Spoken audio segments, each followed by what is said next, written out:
Switzerland's largest bank, UBS, has just revealed a 24-fold increase in its call option exposure to BlackRock's Bitcoin ETF.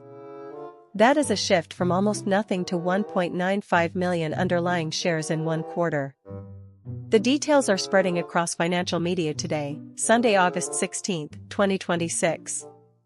This is not a small strategic tweak, it is one of the clearest signals yet that a Tier 1 private bank is tilting towards Bitcoin upside. But before you call it a roaring bull market, ask yourself why a bank managing $7.3 trillion in invested assets would suddenly re-risk its Bitcoin book by this much. The answer is more nuanced than a one-word headline. Let us start with what the filing actually reveals. UBS reports its U.S. equity positions to the Securities and Exchange Commission every quarter. The latest filing, dated June 30, 2026, shows call options on BlackRock's iShares Bitcoin Trust, ticker IBIT, jumped 24-fold to 1.95 million underlying shares. Direct holdings of IBIT also rose 12% to 407,890 shares. At the same time, put option exposure dropped roughly 53% to 143,300 underlying shares. In plain English, a call option gives the holder the right to buy an asset at a fixed price before a set date. A put option is the opposite, it is insurance against a fall. UBS is reducing its crash insurance and loading up on upside rights. That combination is what makes this filing notable. Why would UBS do this now?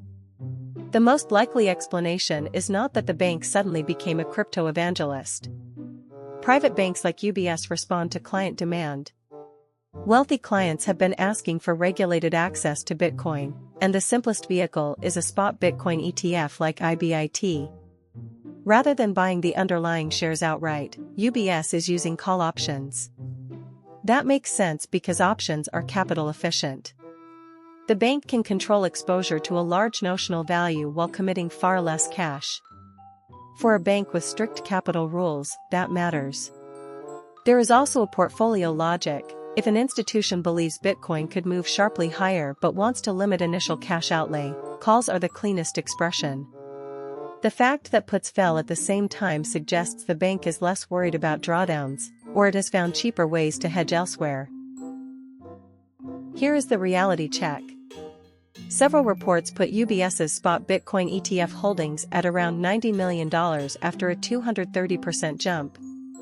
That sounds huge until you measure it against UBS's roughly $7.3 trillion in invested assets.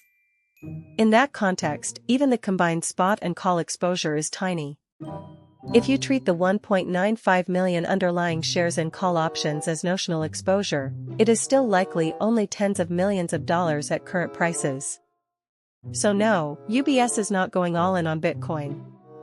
What this does is change the signal.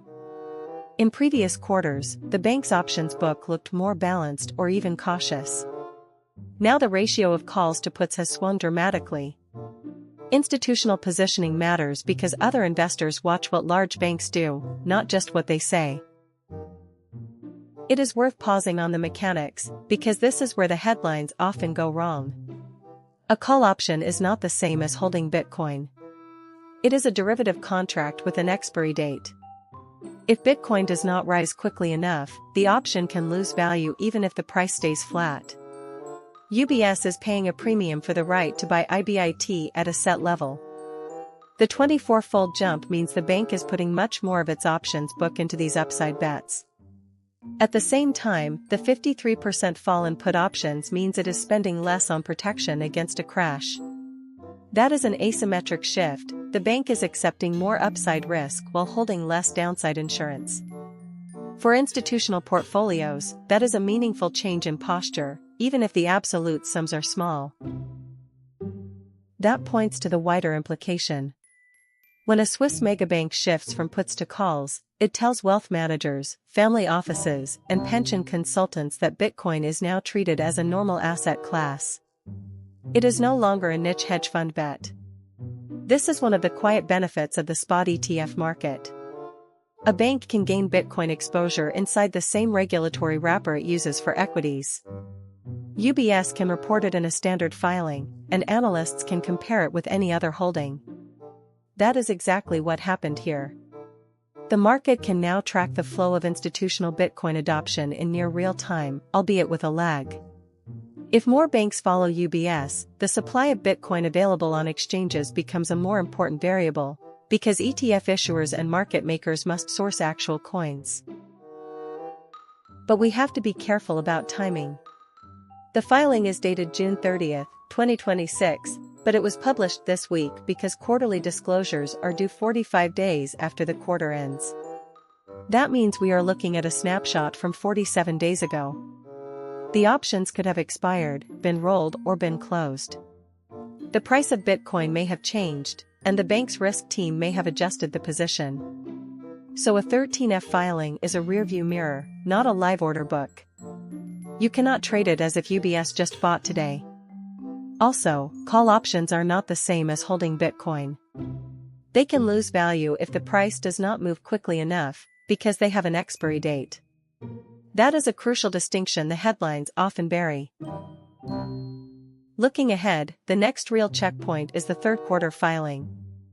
That will be due around mid-November 2026. The key questions are whether UBS increases its direct IBIT holdings again, whether it rolls its call options into new expiries, and whether the put position stays low or rebounds. If all three happen, it would confirm a durable strategy, not a one-off trade. For Bitcoin specifically, the market will also be watching ETF inflows, custody balances, and any change in Swiss or global regulatory tone. The macro backdrop matters too. If global liquidity remains loose and investors keep searching for alternative stores of value, Bitcoin could continue to attract this kind of institutional optionality. But if volatility spikes, banks can unwind these positions just as quickly as they built them. The takeaway is simple. A 24-fold increase in UBS's Bitcoin ETF call options sounds like a violent lurch into crypto. In reality, it is a measured but significant tilt. The bank is paying for upside exposure, trimming its downside insurance, and doing so inside a regulated, familiar structure. That is how institutional adoption tends to happen, quietly, through portfolio mechanics, not through dramatic public announcements. For the rest of us, the lesson is to follow the options, not just the headlines. When the world's biggest private banks start changing the shape of their exposure, it is worth paying attention.